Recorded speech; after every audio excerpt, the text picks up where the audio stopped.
কি করো দাঁড়িয়ে? কি আর করবো রে, একটু এদিকে আয় না।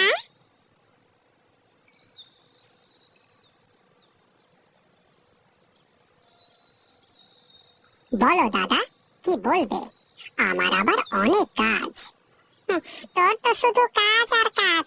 ঘরে 3-4টে বউ থাকলে কি তার আর বসে থাকবার কোনো সুযোগ আছে রে?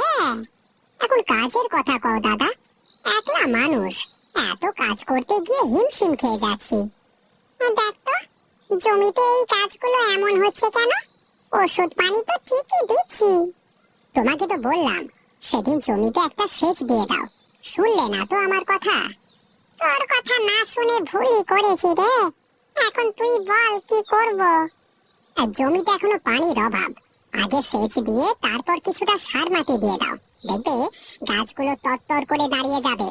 কি কি দিতে হবে পরে বলে দেব, আগে সেচটা দাও।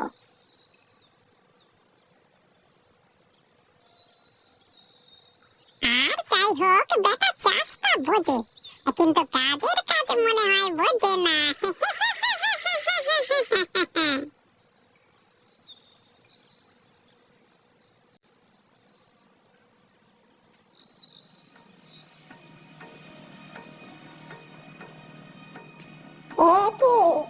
এখনো থালা বাসনগুলো যে মাজা হয়নি, সেই কখন এসেছো?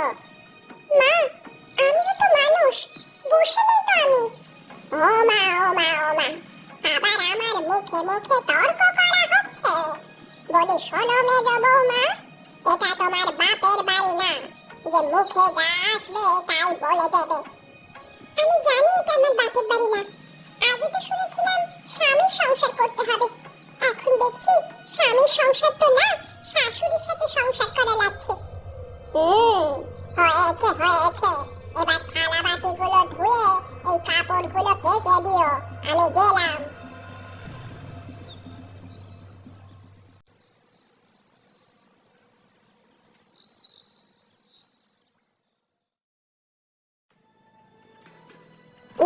ছোট বৌমা, কিছু বলবে নাকি? মা, আপনার কাছ থেকে একটা অনুমতি নেওয়ার দরকার ছিল। এখন আবার কিসের অনুমতি? এমন ভাব করছো যেন সব কাজ করার আগে আমার থেকে অনুমতি নিয়ে আমাকে একেবারে উল্টে ফেলো। আসলে দুদিন ধরে শরীরটা খুব একটা ভালো না। আমি ভাবলাম আপনি অনুমতি দিলে দুদিনের জন্য একটু বাপের বাড়ি থেকে ঘুরে আসতাম। বলি, এত পেঁচিয়ে না বলে একেবারে সোজাসুজি বলে দিলেই তো পারতে যে বাপের বাড়িতে যেতে চাও। শোনো ছোট বৌমা, আর দুদিন পরে ঘরে সব ফসল আসবে। এখন তো বাপু বাপের বাড়িতে যাওয়া চলবে না। মা, আমি দুদিন পরে আবার চলে আসবো। আমাকে বিশ্বাস করেন না? একটু বিশ্বাস করেন। এই ন্যাকামির কান্না বন্ধ করো তো আমার সামনে। যাও যাও, কি কাজ পড়ে আছে সেই কাজ করো গে যাও। বেশি খারাপ লাগলে দুদণ্ড বসে বিশ্রাম করে নাও।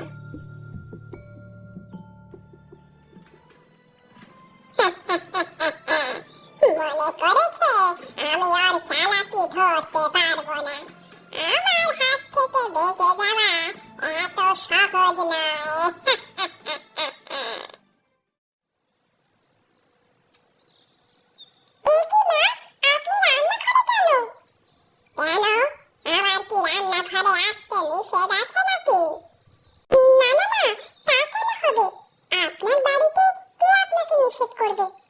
মনে হলো তাই দেখতে আসলাম। তা কি রান্না হচ্ছে আজ রাতের জন্য? মা, আপনার পছন্দের আলু পোস্ত আর সাথে সরষে ইলিশে ঝোল। বেশ বেশ, তাহলে রাতে বেশ জমিয়ে খাওয়া যাবে। আর শোনো, ওই ইলিশে একটু ঝালটা কম দিও, তা না হলে আবার আমার খেতে কষ্ট হবে। ঠিক আছে মা, আপনি কোনো চিন্তা করেন না, আপনি ঘরে গিয়ে বিশ্রাম করুন।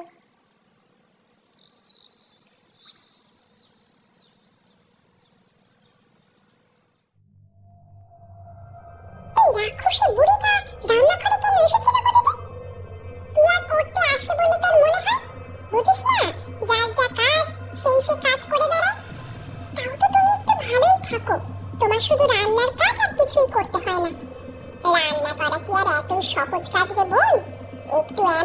হলে কথা শুনতে শুনতে একেবারে মরে যেতে ইচ্ছে করে। আমি যদি তোমার জায়গায় থাকতাম তাহলে কবে রান্নায় বিষ দিয়ে মেরে ফেলতাম। ওমা ওমা ওমা, আর একবার ওই কথা মুখ দিয়ে উচ্চারণ করিস না রে। কবে দেখবি বুড়িটা তোর খাবারেই বিষ মিশিয়ে তোকে খাইয়ে দেবে। আচ্ছা দিদি, এই অত্যাচার থেকে কি আমাদের মুক্তি নেই? বুড়িটা মরলেই তো আমরা সবাই মুক্তি পেয়ে যাব, কিন্তু তার আগে বল, গীতাকে দেখতে পাচ্ছি না যে, পাগলিটা আবার গেল কোথায়? কি জানি, হয়তো ঘরে শুয়ে আছে। চল তো গিয়ে দেখি। আমাকে বলছিল যে শরীরটা নাকি ভালো যাচ্ছে না। বেশ বেশ, চলো তাহলে।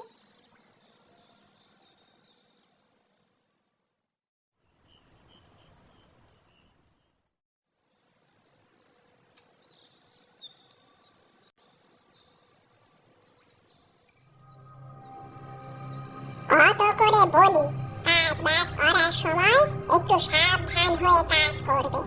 দুদিন পরে ঘরে সব ফসল আসবে, আর আজ উনি অসুস্থ হয়ে ঘরে পড়ে আছেন। রোগ ব্যাধি কি আর বলে কয়ে আসে না? আপনিও তো যখন তখন অসুস্থ হতে পারেন। কি এত বড় কথা তুমি বলতে পারলে বড় বৌমা? আমি বললে বুঝি তোমরা সবাই শান্তি পাও, তাই না? আপনি সব সময় উল্টো পাল্টা বোঝেন না। আপনি কখনো আমাদের কথা ভালো করে শুনে বোঝার চেষ্টাই করেননি। হয়েছে হয়েছে, তোমাদের মুরদ তো আমার জানা আছে।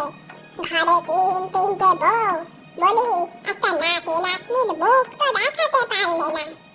নাতি নাতনি কি আর আমাদের হাতে? অযথা কেন এই ক্ষুধা দেন আমাদের? ওরে বাবা রে বাবা, তোমাদের মতো নিকম্মা বউদের যে ঘরে বসিয়ে বসিয়ে খেতে দিচ্ছি, এটাই তো কত। 2 বেলা খাবার দিয়ে 7 বেলা খুঁটা, তার সাথে তো 1 মিনিট বসে থাকতেও দেন না। এতই যদি সমস্যা হয়ে যায় তাহলে তোমরা কাজ করো, তোমরা তোমাদের বাড়িতে চলে যাও। যত সব।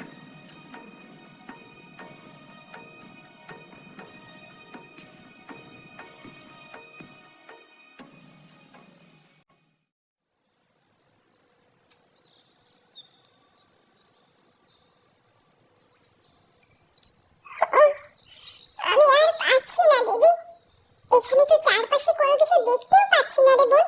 চল আর একটু সামনে চল। আমি আর পারবো না দিদি, আমাকে একটু বসতে দাও না গো দিদি।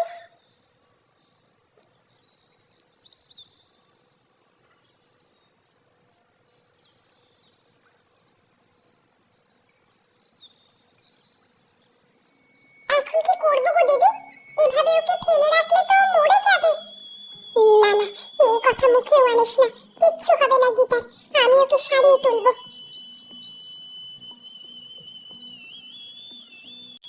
আমি বলি কি দিদি, আমরা আজকের মতো এখানেই বিশ্রাম নিই, পরে যেদিকে ইচ্ছে যাওয়া যাবে। পানি পানি পানি। শোন রে মেজো, একটু এদিক সেদিক তাকিয়ে দেখ না, কোথাও একটু পানি পাস নাকি। পাগলিটা আমার কেমন পানি পানি করতেছে। তোমরা দুজনে থাকো দিদি, আমি দেখি আশেপাশে কোনো পুকুর টুকুর পাই কিনা।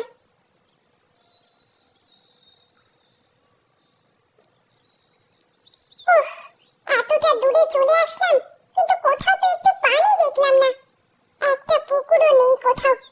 এখন পানি কোথায় পাই?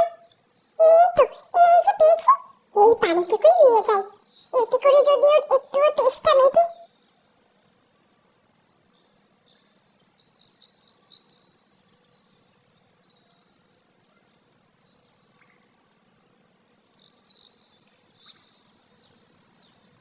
এবার আর কোনো চিন্তা নেই দিদি, তিনজনে মিলে বিশ্রাম করি।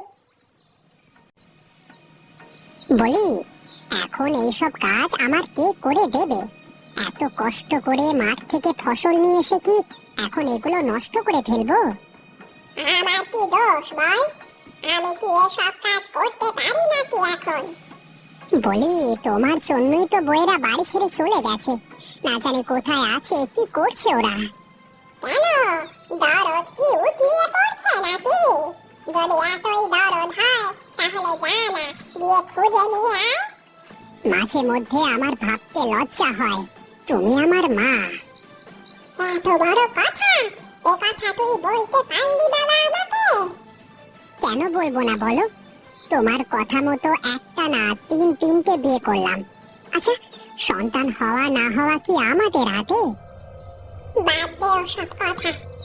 না, বাদ দেবো কেন?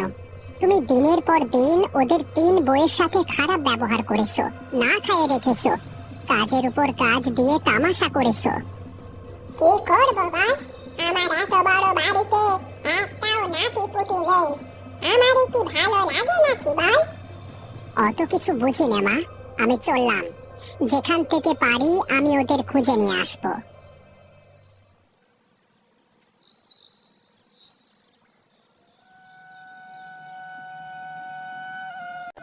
ওরে, তোরা কাঁদিস নে, তিনি যা করেন ভালোর জন্যই করেন। এ কেমন ভালো দিদি, দুদিন হলো পেটে কোনো দানা পানি পড়ে না, খিদেতে যে আমার আর কিছুই ভালো লাগছে না। দিদি, আমি মনে হয় আর বাঁচবো না গো, শরীরটা আস্তে আস্তে খারাপের দিকেই যাচ্ছে। তোরা যদি এরকম করে বলিস তাহলে আমি কি করে থাকবো বল, কাকে নিয়ে থাকবো?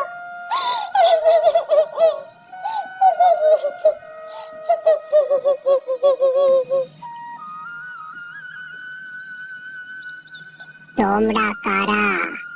এখানে বসে কাঁদো কেন তোমরা? আমি তোমাদের কিভাবে সাহায্য করতে পারি মা? আপনি আমাদের সাহায্য করতে পারবেন বাবা? হ্যাঁ মায়েরা, আমি তোমাদের 3 জনের 3টে ইচ্ছে পূরণ করতে পারবো। বেশ বেশ, তাহলে এখন আমাকে মজার মজার কিছু খাবার দেন তো দেখি, দুদিন হলো কিছুই খাই না। বাবা, আমাকে আপনি সুস্থ করে দেন, আমি আবার আগের মতো হেঁটে চলে যেন বেড়াতে পারি। এবার বলো মা, আমি তোমাকে কি দিয়ে সাহায্য করতে পারি? বাবা, আমরা 3 সতীন, আমাদের কারো কোনো ছেলে পুলে হয় না, তাই তো আমরা সবকিছু ছেড়ে এই জঙ্গলে আশ্রয় নিয়েছি। আমার কিছুই লাগবে না বাবা। এই নে মা, এই ফুলটা নে। এই ফুলটা পানি দিয়ে ভিজিয়ে খেলে তোর গর্ভে সন্তান আসবে, তুই মা হতে পারবি। আপনি সত্যি বলছেন বাবা? হ্যাঁ রে মা, হ্যাঁ। এই নে, ফুলটাকে রাখ।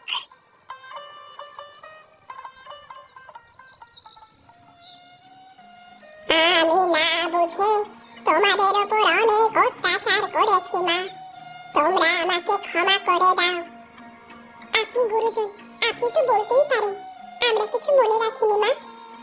শুনুন মা, আমাদের বড় দিদি মা হতে চলেছে। সত্যি বলছো মেজো বউ?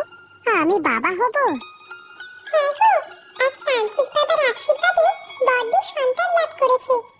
বেশ বেশ, আমার যে কি আনন্দ হচ্ছে তোমাকে বলে বোঝাতে পারবো না। আমরা 3 বোন মিলে এই সন্তানের লালন পালন করব। ওরে বিনোদ, যা যা, বাজারে যা, মিষ্টি নিয়ে আয়, সবাইকে মিষ্টি মুখ